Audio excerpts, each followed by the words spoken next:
তত্ত্বাবধায়ক সরকারের যে ব্যবস্থাটা, যে এটা যে মূল যে আপনার পলিসিটা, মূল যে থিমটা, সেটা কি আসলে? সেটা কিন্তু প্রধান বিচারপতি না কে আসবে এটা কিন্তু ইম্পর্টেন্ট না, ইম্পর্টেন্ট এক ধরনের আনুগত্য আনুকূল্য প্রকাশিত হয়। তো আমার কথাটা হলো কি, যেখানে এই সরকার অনেকগুলি সংস্কার কার্যক্রম কিন্তু করতেছে, সংস্কারগুলি ভালো কি মন্দ এটা কি আমরা জানি? আমরা কিন্তু প্রয়োগ করে দেখিনি এখন পর্যন্ত। অনেকগুলি যেমন দ্বিকক্ষ, এটা কি ভালো কি মন্দ আমি কি জানি? দেখেছি, প্রয়োগ করেছি।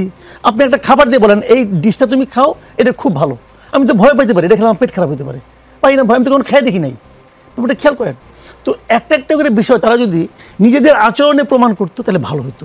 যেমন তত্ত্বাবধায়ক সরকার, ওনারা আন্দোলন করতেছিল অনেক দিন ধরে, ওনারাও আন্দোলন করছে যে আমাকে তত্ত্বাবধায়ক সরকার চাই। আমি ওনাদের কাছে প্রশ্ন করি যে এইবার যে নির্বাচনটা হচ্ছে এটা নাম তত্ত্বাবধায়ক না অন্তর্বর্তী, আমার কোনো আপত্তি নাই। এই যে বিড়াল কালো কি সাদা আমার জানা দরকার, ইঁদুর মারে কিনা, এই সরকার কি ইঁদুরটা মারে?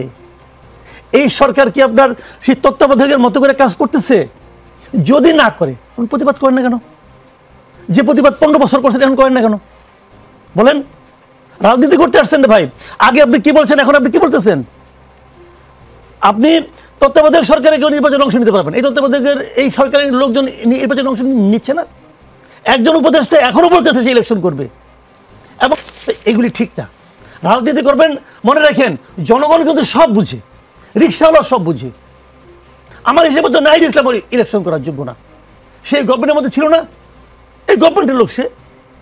আমি আগে পদত্যাগ করছি, আপনি কয়দিন আগে পদত্যাগ করছেন? আপনি তো এই গভর্নমেন্টের লোক ছিলেন না ভাই। এখনো চাইলে আপনি যে কোনো সময় গভর্নমেন্টের যে কোনো লিডারের সঙ্গে আলাপ করতে পারেন। এখনো ডক্টর ইউনূসের মন খারাপ হলে নাহিদ ইসলামকে ডাকে, ওই আমার তো ডাকে না, জামাতকেও ডাকে না, বিএনপি তো। আমি এবার জিতবো আশা করতেছি, অতএব আমি কিছু বলবো না, মানে হয়ে যাক। আমি একটা ঘটনা বলি আপনাকে, তত্ত্বাবধায়ক গভর্নমেন্ট যখন বাতিল হয়ে গেল না, তখন ওই যে আগের প্রধানমন্ত্রী যিনি যে সবাই মিলে ডাকতেন, চা নাস্তা খাইতেন, হ্যাঁ, ওরকম একটা চা নাস্তা দেওয়াতে ওই তৎকালীন আপনার ওই যে খালেদ মহিউদ্দিন, উনি চ্যানেল ছিলেন, ইন্ডিপেন্ডেন্ট টিভিতে ছিলেন, উনি কিন্তু ওখানে দাঁড়িয়েই প্রশ্ন করছিলেন, আমার স্পষ্ট মনে আছে দৃশ্যটা। উনি বলেছিলেন যে তত্ত্বাবধায়ক গভর্নমেন্ট তো আপনারা তো বাতিল করে দিলেন, আপনারা যদি কোনো বিরোধী দলে যান তো তখন কি আপনি তত্ত্বাবধায়ক সরকার চাবেন? এই প্রশ্নটা কিন্তু খালেদ মহিউদ্দিন করেছিল। তখন প্রধানমন্ত্রী এটুকু বলার সাহস পায় নাই যে আমরা চাবো না, বলার সাহস পায় না।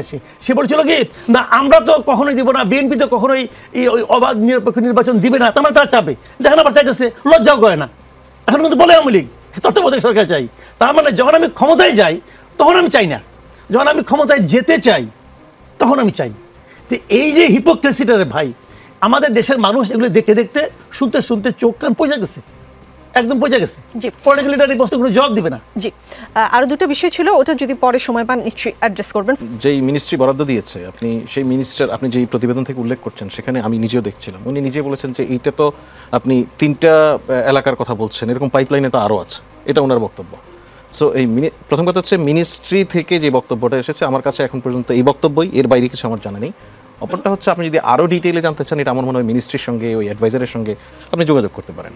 এখন ওনারা ওই জায়গায় ইলেকশন করবে এটা আমি অন্তত মনে করি না। শুধুমাত্র ক্ষমতায় থাকা অবস্থায় বরাদ্দ দিয়েই নির্বাচনে জেতা যায়, যদি এটা কেউ ভাবে এটা কতটা রাজনৈতিক চিন্তা, এটা ওনার বা ওনার সঙ্গী সাথীদের আসনগুলি আগে আগে চলে আসে।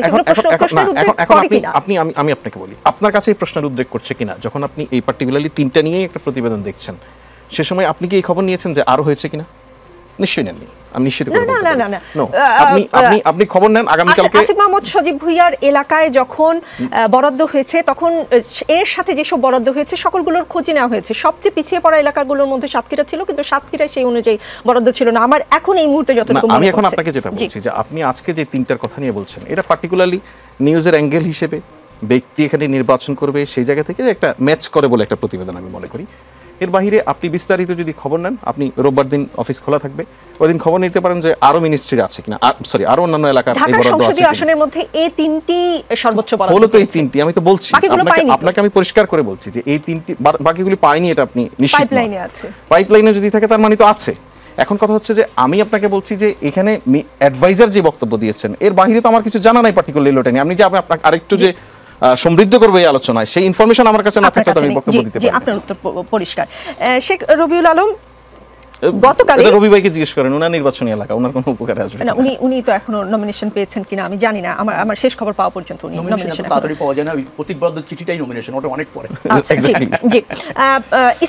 ইসির সাথে গতকালের সংলাপে জামাত ইসলামের সেক্রেটারি জেনারেল মিয়া গোলাম পরোয়ার বলেন 1 মাসও হয়নি, 20 দিনও হয়নি, একজন ডিসি সেখানে চলে গিয়েছেন, বদলি হয়েছেন, সেটাও হঠাৎ করে। আবার এই সপ্তাহের মধ্যে অনেককে রদবদল করা হয়েছে, এটার পেছনে মনে হয় যেন কোনো একটা ডিজাইন করে একটা উদ্দেশ্যে এই কাজটা কোনো একটা জায়গা থেকে হচ্ছে। উনি এটা বলার পর যেটা বলেছেন যে লটারির মাধ্যমে মাঠ প্রশাসনে বদলি ও পদায়নের ব্যবস্থা করার প্রস্তাব দিয়েছেন তারা, এবং বলেছেন যে লটারির মাধ্যমে বদলি করা হলে এটা নিয়ে কোনো প্রশ্ন থাকবে না। জামায়াতের এই লটারির মাধ্যমে বদলির বিষয়টা নিয়ে বিএনপি কি ভাবছে? না, এটা খুব বেশি বিতর্ক করার সুযোগ নেই। যদি যোগ্যদেরকে আমরা প্রথমে চিহ্নিত করতে পারি এবং যোগ্যদেরকেই যদি লটারির ভিত্তিতে কে কোন এলাকায় দায়িত্ব পালন করবে সেটা ডিস্ট্রিবিউশন করা যায়, আমার মনে হয় না খুব বেশি সমস্যা হবে। কিন্তু প্রথম কাজটা হচ্ছে যোগ্য, নিরপেক্ষ, এবং ওই এলাকার নির্বাচন ব্যবস্থাপনার অনেক অংশ তার উপর নির্ভর করবে। সে ব্যাপারে তিনি দৃঢ় থেকে একটা গ্রহণযোগ্য নির্বাচন আয়োজন করার সক্ষমতা রাখেন কিনা সেটা বিবেচনা করে যদি আমরা একটা টিম করি, সেখান থেকে 64 জনকে যদি লটারি ভিত্তিতে করা যায়, আমার মনে হয় যে কারো দ্বিমত থাকার কোনো সুযোগ নেই। মনে রাখা দরকার, অন্তর্বর্তীকালীন সরকারটার উপর আমরা আস্থা রাখছি, সেটা গ্রহণযোগ্য নির্বাচন করবে। অতএব তাকে সহযোগিতা করতে হবে, সমালোচনা করা যাবে কিন্তু প্রতিবন্ধকতা করা যাবে না। রাজনৈতিক দলগুলি এখানে সজাগ থাকতে হবে। আমি আপনার আগের শেষ করার জায়গায় একটা কথা বলতে চাচ্ছিলাম। 96-তে তত্ত্বাবধায়ক সরকারের দাবি ছিল, কিন্তু এটা সংবিধানে ছিল না। দাবিটি যখন গণদাবিতে পরিণত হয়েছে তখন বিএনপি তত্ত্বাবধায়ক সরকার নীতিগতভাবে প্রতিষ্ঠিত করার দায়িত্ব নিয়েছে। আনফরচুনেটলি তখন জামাত, আওয়ামী লীগ এবং জাতীয় পার্টি সংসদ থেকে পদত্যাগ করেছে, যার ফলে 2/3 মেজরিটির ভিত্তিতে সংবিধানের তত্ত্বাবধায়ক সরকার প্রতিষ্ঠা করার জন্য একটা নির্বাচন আমাদের করতে হয়েছে। আমরা নির্বাচন করেছি, তত্ত্বাবধায়ক সরকার প্রতিষ্ঠিত করেছি প্রথম অধিবেশনেই 6ষ্ঠ সংসদে করে সেই সরকারের কাছে ক্ষমতা হস্তান্তর করে কিন্তু বিএনপি ক্ষমতার বাইরে এসে নির্বাচন করেছে। বাংলাদেশের ইতিহাসে সবচেয়ে বড় বিরোধী দল হচ্ছে 119 আসন নিয়ে, অর্থাৎ গণতন্ত্রের প্রতি এটা আমাদের কমিটমেন্ট। আপনি আরেকটা কথা বলছিলেন দলীয় বিচারপতি হবে কিনা। দলীয় বিচারপতি অতীত হয়নি, আগামী তো হবে না। হ্যাঁ, এটা আপনি নিশ্চিত থাকেন, কারণ আমাদের বিচার বিভাগের যে স্বাধীনতা যেভাবে আমরা সংস্কার করছি, জুলাই সনদেও যে সংস্কারটা হচ্ছে তা তো তত্ত্বাবধায়ক সরকারের যে কাঠামো আছে, অর্থাৎ আদালতের রায়ে যে প্রক্রিয়ায় ফিরে আসছে তার মধ্যেও কিছু পরিবর্তন হতে পারে আগামীতে এবং সংসদে, সবকিছু মিলিয়ে। যার ফলে আমরা এগুলি ইতিবাচকভাবে দেখছি। বাংলাদেশের রাজনীতিতে ভুল ত্রুটি আছে, ব্যর্থতাও আছে, অস্বীকার করা যাবে না, কিন্তু সব মিলিয়ে আমরা একটা ইতিবাচক দিকে এগোচ্ছি। সে জায়গায় সবাই আস্থা থাকা দরকার। মাসুদ কামাল ভাইয়ের একটা কথা বলে শেষ করবো। এই সরকারটি উনি তত্ত্বাবধায়ক সরকার মতো দেখছেন না, আমি ওনার সাথে একমত, তত্ত্বাবধায়ক সরকারের মতো না, কিন্তু মনে রাখতে হবে এটা একটা বিশেষ পরিস্থিতির সরকার। তাদের মূল লক্ষ্যটাই হচ্ছে একটা গ্রহণযোগ্য নির্বাচন করা, কিছু সংস্কার, বিচার, এটা তো আছেই, প্রিকন্ডিশন আমরা দিয়েছি জাতির স্বার্থে। কিন্তু সেই গ্রহণযোগ্য নির্বাচন করবার জন্য তাকে যে সহযোগিতা করা দরকার, সেই সহযোগিতাটা একটা দায়িত্বশীল দল হয়ে বিএনপি করছে, এবং এটা বিএনপির এই মুহূর্তে রাজনৈতিক দায়িত্বের অংশ। কিন্তু তার মানে এই না যে এই সরকারের সব কাজ সমর্থন করে, তার মানে এই না যে এই সরকারকে আমরা সমালোচনা করছি না। আমরা যেহেতু একটা ইতিবাচক দিকে যাচ্ছি, এই সরকারের উপর আস্থা রাখা দরকার। সরকারটি দল নিরপেক্ষ, সন্দেহ নাই, বিশেষ দল তৈরি করার একটা অভিপ্রায় তাদের থাকতেও পারে, কিন্তু নির্বাচনের ক্ষেত্রে তারা প্রভাব বিস্তার করবে কোনো দলের প্রতি, এটা এই বিশ্বাস আমাদের এখনো করবে না, বিধায় আমাদের এই বিশ্বাসটা আছে। যার ফলে আমরা এই সরকার সফল হোক সেটা চাই, গণতন্ত্র উত্তরণ চাই, জনগণ অবাধ ভোটের ভিত্তিতে তার সরকার নির্বাচিত করুক, তার প্রতিনিধি নির্বাচিত করুক। মোহাম্মদ ইয়াসিন আরাফাত, বরিশালের গৌর নদীতে বিএনপির সমাবেশে জামায়াতে ইসলামের বিরুদ্ধে বক্তব্য দিয়েছিলেন যুবদলের সাবেক কেন্দ্রীয় নেতা আরাফাত বিল্লাহ খান। এতে ক্ষিপ্ত হয়ে তার সঙ্গে সম্পর্ক ছিন্নের ঘোষণা দিয়েছেন আরাফাতের বাবা হাফেজ মাওলানা মোহাম্মদ কামরুল ইসলাম খান। তিনি বরিশাল 1 আসনে জামাতে ইসলামী মনোনীত সংসদ সদস্য প্রার্থী। মোহাম্মদ কামরুল ইসলাম খান বলেছেন, ছেলের দেয়া বক্তব্যের ফলে আমার দীর্ঘদিনের রাজনৈতিক ক্যারিয়ার শেষ হওয়ার উপক্রম। ছেলেটার বক্তৃতায় আমার দল খুব নাকশ হয়েছে, আমি বিব্রতকর অবস্থায় পড়ে গেছি। আর এদিকে ছেলে বলেছে, আমি আমার দলের প্রতি কমিটেড, বাবা জামায়াত করেন সেটা তার পছন্দের বিষয়, আমি শহীদ জিয়ার জাতীয়তাবাদী মতাদর্শে বিশ্বাসী হয়ে জাতীয়তাবাদী ছাত্রদল করেছি, এখন যুবদল করি। তো বাবা ছেলে এত বছর যেহেতু ছাত্রদল করতো, এখন যুবদল করে, এত বছর একই সংসারে থেকে ভিন্ন দলের রাজনীতি করতে পারলেও এখন আসলে ঠিক কেন করতে পারছে না? বাবা বলেছে যে ছেলের বক্তৃতায় আমার দল খুব নাকশ হয়েছে। মানে এতদিন কি বিএনপির সাথে জামায়াতের একটা মধুর সম্পর্ক ছিল, সেই জন্য পিতা পুত্রেরও সম্পর্ক মধুর ছিল, এখন আর সম্পর্কটা মধুর নাই, সেই জন্য পিতাকে পুত্রের সাথে সম্পর্ক ছিন্ন করতে হচ্ছে? দেখেন, আপনার টপিকসে একটা কথা বললেন যে এতদিন পর্যন্ত পিতা পুত্র একসাথে বসবাস করেছে, একসাথে বসবাস করেছে কিনা আমি জানি না, তাহলে সম্পর্ক ছিন্ন করেছে আমি যতদূর জানি। খোঁজ নেওয়া দরকার ছিল যে পিতার পুত্রকে আসলে সত্যি সম্পর্ক মধুর ছিল, আমি বলেছি না মধুর ছিল কিনা, আসলে আপনার কাছে অথেন্টিক কোনো তথ্য আছে? তথ্য আপনার কাছে নাই। আচ্ছা, থাকলে বলেন। পিতা এবং পুত্রের রাজনীতির ইতিহাস শুধু নয়, ইসলামের ইতিহাসও পিতা পুত্রের দ্বন্দ্ব, সংঘাত, লড়াই। বদর যুদ্ধ যখন হয়েছিল ইসলামের ইতিহাসে, তখন পিতার বিরুদ্ধে পুত্র তরবারি ধরেছে, পুত্রের বিরুদ্ধে পিতা তরবারি ধরেছে। রাসূলের জিন্দেগিতে আমাদের যারা বিভিন্ন সময় আসতেন, নূহ আলাইহিস সালাম যখন বন্যা প্লাবন হয় তখন তার পুত্রকে তিনি নৌকায় তোলেননি। ওমর রাদিয়াল্লাহু তাআলার পুত্র তার মতো হয়নি, বরং মাদক গ্রহণের কারণে, জেনা করার কারণে তাকে বেত্রাঘাত করে হত্যা করা হয়েছে।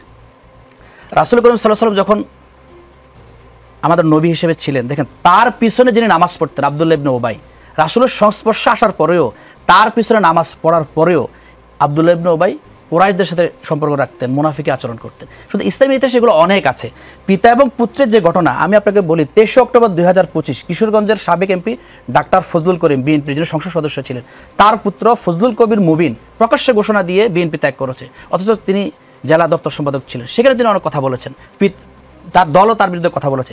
এগুলা রাজনীতির ইতিহাসে, ইসলামের ইতিহাসে এগুলা অনেক ঘটনা আছে। এই ধরনের মানে পিতা এবং পুত্রের সাথে সম্পর্কচ্ছেদের ঘটনা আছে, বক্তব্যের ঘটনা আছে।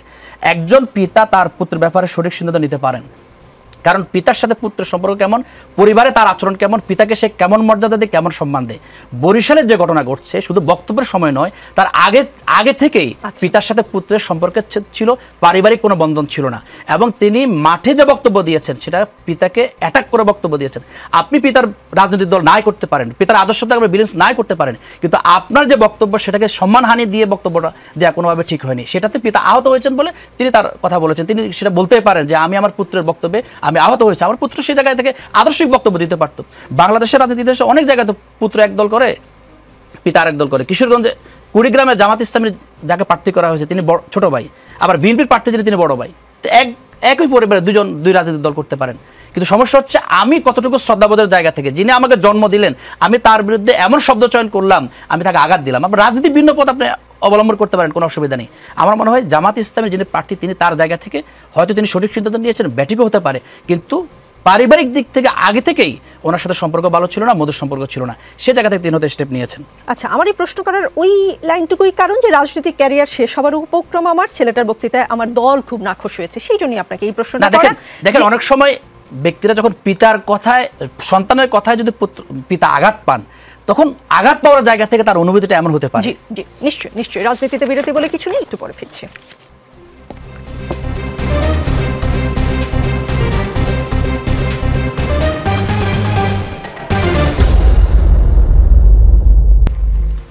দর্শক দেখছেন রাজনীতি, আমাদের সঙ্গে মাসুদ কামাল আছেন। মাসুদ কামাল, আপনি বলেছেন যে সরকার 30 মাসেরও না, সে সরকার কেন 30 বছরের চুক্তি করলো। আশিক চৌধুরী বলেছেন, দীর্ঘ একটি ফেসবুক পোস্টে তিনি বিভিন্ন প্রশ্নের জবাব দিয়েছেন। সেখানে একটি প্রশ্ন ছিল যে 30 বছরের চুক্তি কি অনেক বেশি দিনের হয়ে গেল না? তার উত্তরে তিনি বলেছেন 30 বছর মেয়াদী চুক্তি পিপিপি কাঠামোর ক্ষেত্রে একটা মাঝামাঝি মানে মিড রেঞ্জ মেয়াদকাল। অন্যান্য দেশে একই ধাঁচের চুক্তির মেয়াদকাল, ভারত 2018, মুম্বাই পোর্ট 7 বছর, চীন 2003, সাংহাই পোর্ট 50 বছর, ভিয়েতনাম 2010, কাই মে পোর্ট 50 বছর। আবার এটাও বলেছেন ওই প্রশ্নের উত্তরে যে চুক্তির পূর্ণাঙ্গ দলিল কেন প্রকাশ করা হচ্ছে না। শুধু বাংলাদেশ না, কোনো দেশের সরকারি পিপিপি চুক্তির মূল দলিল জনসম্মুখে